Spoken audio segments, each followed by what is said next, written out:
Here on these Brussels steps in 1911 stood Nobel Prize winners Marie Curie and Albert Einstein. They were attending the prestigious Solvay conference at a pivotal moment for science, for discovery, for humanity.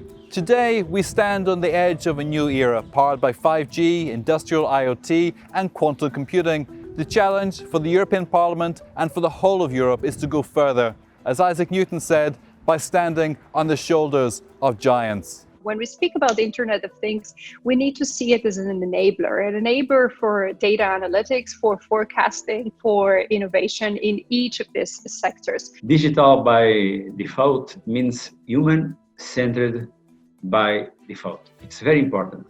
And secondly, the focus on citizens needs to pave the way for the European Union to be competitive in the new gigabyte society. Imagination, said Einstein, is more important than knowledge. Knowledge is limited.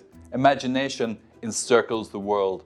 So when we speak of the Internet of Things, of edge computing and smart data, we should also speak of the arts, that vast reservoir of imagination and color. Binding the Internet of Things, data and the arts is a process of experimentation, a catalyst for engineers to think differently, a springboard for older industries towards a brighter future. By putting the arts within this technological paradigm, we are turbocharging Europe's industrial engine, fueling an accelerator for innovation. So having also this essence of creativity there, so that the artists and the creators will know where to go to meet technology, I think can create a better future, and we can see amazing innovation happening in Europe and staying in Europe. Both when we speak about scientific work, but also creative work, there's a big chunk going into trials, sometimes even errors, until you get to that masterpiece and until it's ready. So it's definitely complementary rather than being a self-excluding process. Policy discussions in all sectors are punctuated with mentions of artificial intelligence, but who really benefits from AI? As European Commission President Ursula von der Leyen observed, we must ensure technology is human-centric. She said, "It is time for what distinguishes human beings, time for what computers can't do, empathy and creativity." Looking at the ethical principles of the technology, and that the person has to be the center. So there is technology for the people and with the people. That is very important. With artificial intelligence, we see that we need to move and to adapt our reality in every sector in what is happening in this transformation. So the need for a European digital innovation hub in every country, I would say even in every city, it's now there more than ever.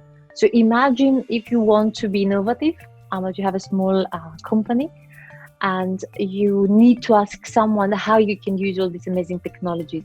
To help industries stay focused on human-centric economic progress, leading scientists have proposed that Europe adopts a formal policy approach to benchmark the human element of technology, what they call an Experience Readiness Level, or ERL, to ensure that technology is always evaluated from a human perspective. Technology Readiness Level, TRL, is a well-known tool used to describe the maturity of technology. It was used as part of the Internet of Things large-scale pilots of the European Union.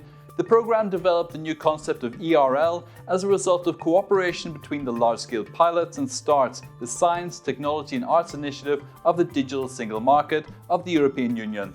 By adopting Experience Readiness Level, the EU can ensure that the digital single market puts humans at the center. You cannot create demand by offering solutions. You have to be able to be smart and adaptive and predict where you should focus on.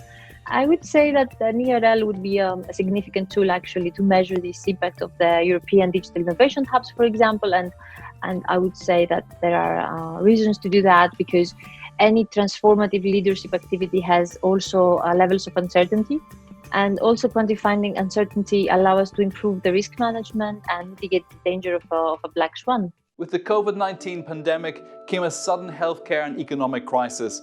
Now it is clear to see how a human-centric approach to applications for medical care, smart and clean mobility and agriculture is really needed. Technology should now be assessed not just in terms of technological safety and maturity, but investors should also evaluate projects in terms of tech usefulness to Europe's citizens to improve quality of life, safety, security, and accelerate economic growth and prosperity. The COVID-19 recovery package is an opportunity to scale up the Internet of Things as an enabler for Europe's digital single market and the European Green Deal. It would bring more efficiency, in the same time would also help our digital transformation be way more sustainable, but also irreversible, which is absolutely key at this point. Europe needs the Internet of Things to meet the UN Sustainable Development Goals. So avoiding data silos and providing data sharing mechanisms and infrastructure is essential. The Next Generation Internet Initiative, proposed under the New Horizon Europe programme, is capable of achieving dependable IoT connectivity by closely building on edge computing, AI, 5G and 6G evolution. But to do so, Europe needs the arts to boost curiosity, inspire innovation, unlock the imagination and underpin acceptance of change. Artistic expression can lead citizens and organizations often skeptical about technology and its usefulness to explore innovation and challenge neat box thinking in the new complex world of digital wonders. We realized that we don't have these procedures to merge these available technologies that we have in our everyday activities. Because it was convenient, things were working, and only when things don't work, you are using these new technologies. And it's very difficult because the traditional system is quite resistant into change. Marie Curie said, "I am one of those who think like Nobel, that humanity will draw more good than evil from new discoveries." On this 21st century voyage of discovery, the European Parliament's ITRE committee is standing front and centre, advancing this new digital future. MEPs must surely see Europe is not embarking on a new enterprise. We are standing on the shoulders of giants.